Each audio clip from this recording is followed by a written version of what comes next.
So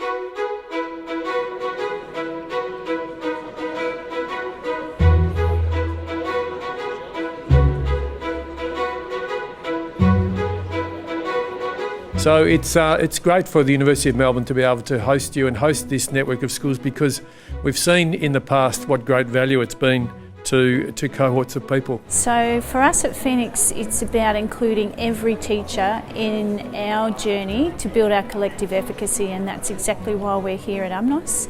And there's absolutely no doubt as well that it's going to connect us to the best educational thinkers in the Southern Hemisphere.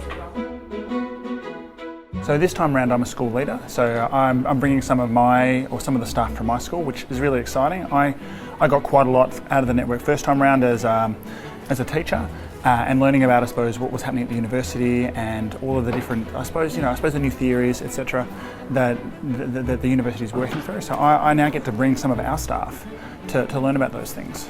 St John's is an interesting school. We're quite a small school, so many of the challenges I had at my previous school don't exist. So we have 35 staff, but I suppose some of the challenges that we have is that we've got a lot of ground to make up. So we need to, there hasn't been much professional development at my school in the last 10 years.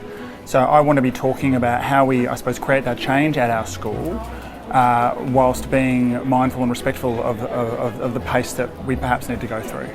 Well, we've already been a participant in UMNOS, so we had 3 years in UMNOS 16 and we focused on reading, but we have a real interest in the general capabilities. So we spoke at the end of last year with Kerry Elliott about our interest in that area, and she said, well, we might have the deal for you, and that's why we've come back this year to try and get a focus on how we might implement that in our particular schools, in our school setting.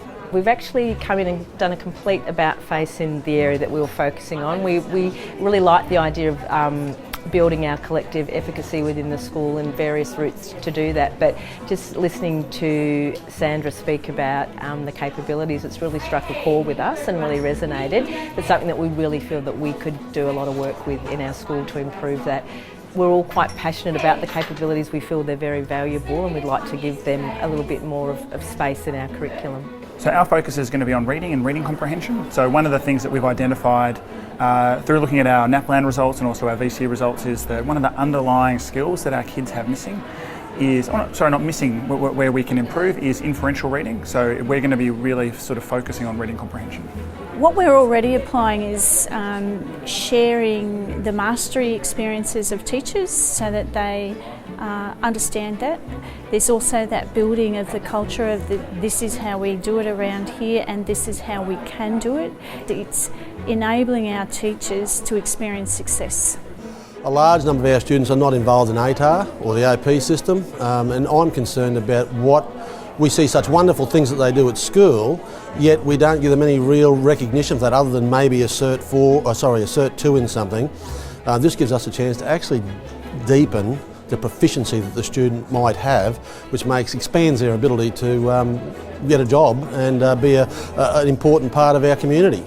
We've come a long way in terms of our improvement journey. Community confidence in our school is growing, and more importantly though, learning outcomes for children are heading in a positive direction.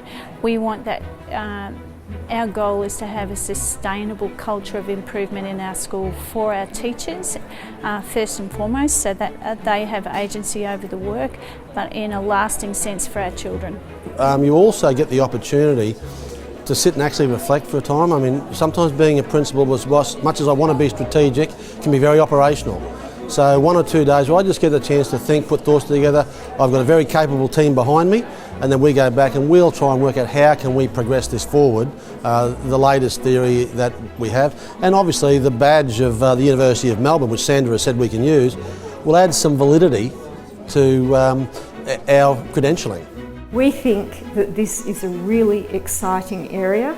We think there is a lot to learn, and we're hoping that together we can collaborate.